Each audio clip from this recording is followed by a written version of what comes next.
नमस्कार मित्रांनो, राज्य सरकार महिलांच्या सशक्तीकरणाकरता वेगवेगळ्या प्रकारच्या योजना राबवत असतात। ज्याप्रमाणे लाडकी बहीण योजना, ज्यामध्ये महिलांना 1500 रुपये दरमहा त्याच्या अकाउंटमध्ये जमा करण्यात येणार आहे, त्याचप्रमाणे एक अशी योजना ज्यामध्ये मुलगी जन्माला आली त्यापासून तर तिचे 18 वर्ष कंप्लीट होईपर्यंत तिच्या नावे एकूण 1,01,000 रुपये मिळणार आहे। ही योजना नक्की काय आहे या योजनेबद्दल आपण सविस्तर इन्फॉर्मेशन आजच्या व्हिडिओमध्ये घेणार आहोत। तर व्हिडिओ स्किप न करता पहा आणि आपल्या चॅनलवरती जर नवीन असाल तर चॅनलला सबस्क्राइब करायला विसरू नका, जेणेकरून अशाच प्रकारचे नवनवीन व्हिडिओज मी तुमच्यापर्यंत लवकरात लवकर पोहोचवू शकेल। चला सुरू करूया आजचा हा व्हिडिओ। तर मित्रांनो, या योजनेचं नाव आहे लेक लाडकी योजना।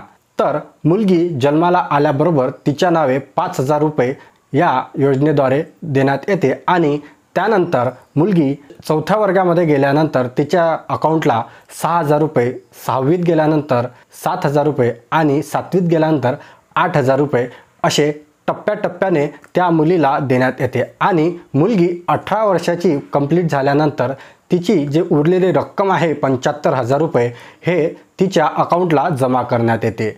तर ही योजना नक्की काय आहे, याला कशा प्रकारे तुम्ही अर्ज करू शकता आणि याला काय काय कागदपत्रे लागणार आहे आणि जर तुम्हाला 2 मुली असेल तरी सुद्धा या योजनेकरता तुम्ही अप्लाय करू शकता। तर सर्व काही इन्फॉर्मेशन आपण आता GRच्या माध्यमातून घेऊया। चला मग सुरू करूया आणि पाहूया की हा नेमका GR काय आहे। मुलींच्या सक्षमीकरणासाठी लेक लाडकी ही नवीन योजना सुरू करण्यात आलेली आहे। पिवळ्या व केशरी राशन कार्ड धारकांना मुलींच्या जन्मानंतर टप्प्याटप्प्यामध्ये अनुदान देण्यात येऊन लाभार्थी मुलींचे वय 18 वर्ष पूर्ण झाल्यानंतर तिला 75,000 रुपये रोख देण्यात येतील अशी घोषणा करण्यात आलेली आहे। त्यास अनुसरून राज्यात मुलींच्या सक्षमीकरणासाठी लेक लाडकी ही योजना सुरू करण्याचा बाब शासनाच्या विचाराधीन होता। तर बघा, इथं शासन निर्णय जो आहे तो आपण पाहूया। माझी कन्या भाग्यश्री सुधारित ही योजना अतिक्रमित करून राज्यात 1 एप्रिल 2023 पासून मुलींच्या जन्मानंतर तिच्या सक्षमीकरणासाठी लेक लाडकी योजना सुरू करण्यास या शासन निर्णयामुळे मान्यता देण्यात आलेली आहे। तर सदर योजनेचे उद्दिष्ट जे आहे ते आता आपण पाहूया। सदर योजनेचे उद्दिष्ट ते असे आहे: मुलींच्या जन्मास प्रोत्साहन देऊन मुलींचा जन्मदर वाढवणे, मुलींच्या शिक्षणात चालना देणे, मुलींच्या मृत्यूदर कमी करणे व बालविवाह रोखणे, कुपोषण कमी करणे, शाळाबाह्य मुलींचे प्रमाण 0वर आणण्यासाठी प्रोत्साहित करणे असे या योजनेचे काही उद्दिष्ट आहे।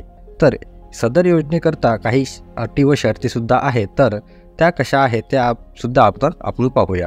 सदर योजनेअंतर्गत पिवळ्या व केशरी शिधापत्रिका धारक कुटुंबातील मुलींच्या जन्मानंतर 5,000 रुपये, इयत्ता 1लीत गेल्यानंतर तिला 6,000 रुपये, इयत्ता 7वीत गेल्यानंतर 7,000 रुपये, 11वीत गेल्यानंतर 8,000 रुपये, तर लाभार्थी मुलीचे जे वय आहे ते 18 वर्ष पूर्ण झाल्यानंतर तिला 75,000 रुपये असे एकूण याप्रमाणे 1,01,000 रुपये एवढी रक्कम देण्यात येईल। तर या योजनेच्या अटी व काही शर्ती आहेत त्या आता पाहूया। ही योजना पिवळ्या व केशरी शिधापत्रिका धारकांना कुटुंबामध्ये दिनांक 1 एप्रिल 2023 रोजी व त्यानंतर जन्माला येणाऱ्या 1 अथवा 2 मुलींना लागू राहील। तसेच 1 मुलगा व 1 मुलगी असल्यास मुलीला ही योजना लागू राहील।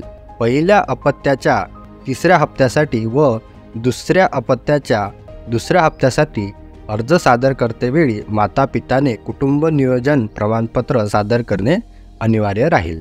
तसेच दुसऱ्या प्रस्तुतीच्या वेळी जुळी अपत्य जन्माला आल्यास 1 मुलगी किंवा दोन्ही मुलींना या योजनेचा लाभ अनुज्ञेय राहील, मात्र त्यानंतर माता पित्याने कुटुंब नियोजन शस्त्रक्रिया करणे आवश्यक राहील। दिनांक 1 एप्रिल 2023 पूर्वी 1 मुलगी किंवा मुलगा आहे व त्यानंतर जन्माला आलेल्या दुसऱ्या मुलीस किंवा जुळ्या मुलींना स्वतंत्र ही योजना अनुज्ञेय राहील, मात्र माता पित्याने कुटुंब नियोजन शस्त्रक्रिया करणे आवश्यक राहील। लाभार्थीचे कुटुंब महाराष्ट्र राज्याचे रहिवासी असणे आवश्यक राहील। लाभार्थी बँक खाते महाराष्ट्र राज्यात असणे आवश्यक राहील। लाभार्थी कुटुंबाचे वार्षिक उत्पन्न जे आहे ते 1 लाखपेक्षा जास्त नसावे। सदर योजनेकरता जी आवश्यक कागदपत्रे आहेत ती आहे: लाभार्थींचा जन्माचा दाखला, मिस मुलींचा जन्माचा दाखला, कुटुंब प्रमुखाचा उत्पन्नाचा दाखला, हा दाखला 1 लाखापेक्षा जास्त नसावा। याबाबत तहसीलदार सक्षम अधिकारी यांचा दाखला आवश्यक राहील. त्यानंतर लाभार्थीचे आधार कार्ड प्रथम लाभार्थ्यावेळी ही अट शिथिल राहील. ते जन्मल्याबरोबर तुम्हाला लगेच आधार कार्ड द्यायचे नाही. प्रथम लाभावेळी ही जी अट आहे ही शिथिल राहण्याचे इथे लिहिलेले आहे. त्यानंतर पालकांचे आधार कार्ड, बँकेच्या पासबुकच्या पहिल्या पानाची छायाप्रत ज्यामध्ये तुमचा अकाउंट नंबर डिटेल वगैरे दिलेले असते त्याची एक झेरॉक्स कॉपी तिथे द्यावी लागेल. रेशन कार्ड, पिवळे अथवा केशरी रेशन कार्ड. त्यानंतर मतदान ओळखपत्र.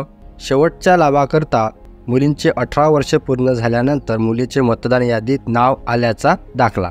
तुमची मुलगी जेव्हा 18 वर्षाची होईल त्यानंतर तिचे नाव मतदान यादीत रजिस्टर करणे अनिवार्य राहणार आहे आणि त्याचा दाखला त्यानंतर तुम्हाला तिथे ज्यावेळेस मुलगी 18 वर्षाची पूर्ण होईल त्यावेळेस तो दाखला तिथे द्यावा लागेल.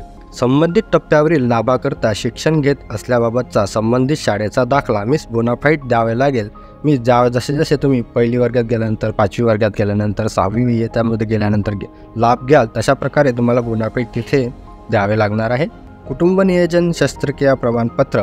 ज्याप्रमाणे आपण वर बघितल्या, जर जुळ्या मुली झाल्यात किंवा 2पेक्षा अधिक अपत्य असेल तर त्यानंतर तुम्हाला कुटुंब नियोजन शस्त्रक्रिया प्रमाणपत्र द्यावे लागणार आहे. अंतिम लाभाकरिता मुलीचा विवाह झालेला नसणे आवश्यक राहील. तसे तुम्ही स्वघोषणापत्र तिथे देऊ शकता. तर सदर योजनेचा जर तुम्हाला लाभ घ्यायचा असेल तर त्याचा अर्ज कुठे करायचा, तर या PDF मध्ये बघा इथं अर्जाचा जो नमुना आहे तो दिलेला आहे. जर तुम्ही माझ्या टेलिग्राम चॅनलवरती जॉईन झालेले नसाल तर तिथे जॉईन तुम्ही करू शकता. या व्हिडिओच्या डिस्क्रिप्शनमध्ये त्याची लिंक मिळून जाईल. तिथे जाऊन तुम्ही हा जो फॉर्म आहे तो डाउनलोड करू शकता किंवा जवळच्या सेतू केंद्र किंवा झेरॉक्स केंद्रामध्ये सुद्धा तुम्हाला हा फॉर्म जो आहे तो मिळू शकेल.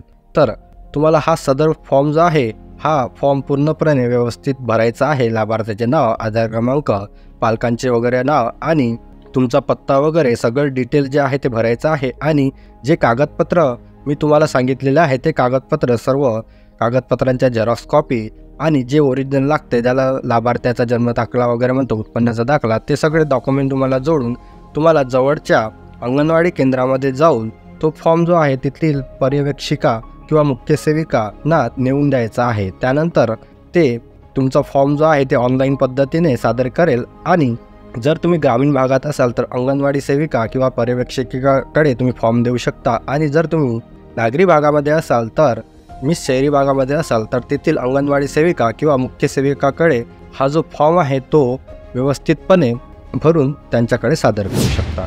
तर मित्रांनो, अशा प्रकारचा आजचा हा व्हिडिओ होता. आणि या योजनेला जर तुम्हाला अप्लाय करायचं असेल तर मी तुम्हाला ज्या पद्धतीने डॉक्युमेंट सांगितलेले आहेत त्या पद्धतीने डॉक्युमेंट जमा करून तुम्ही या योजनेकरता अप्लाय करू शकता.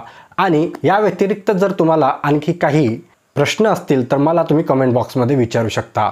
आणि आपल्या चॅनलवर जर तुम्ही नवीन असाल तर व्हिडिओला लाईक, शेअर आणि आपल्या चॅनलला सबस्क्राईब करायला विसरू नका. चला तर भेटूया अशाच एका नवीन व्हिडिओमध्ये.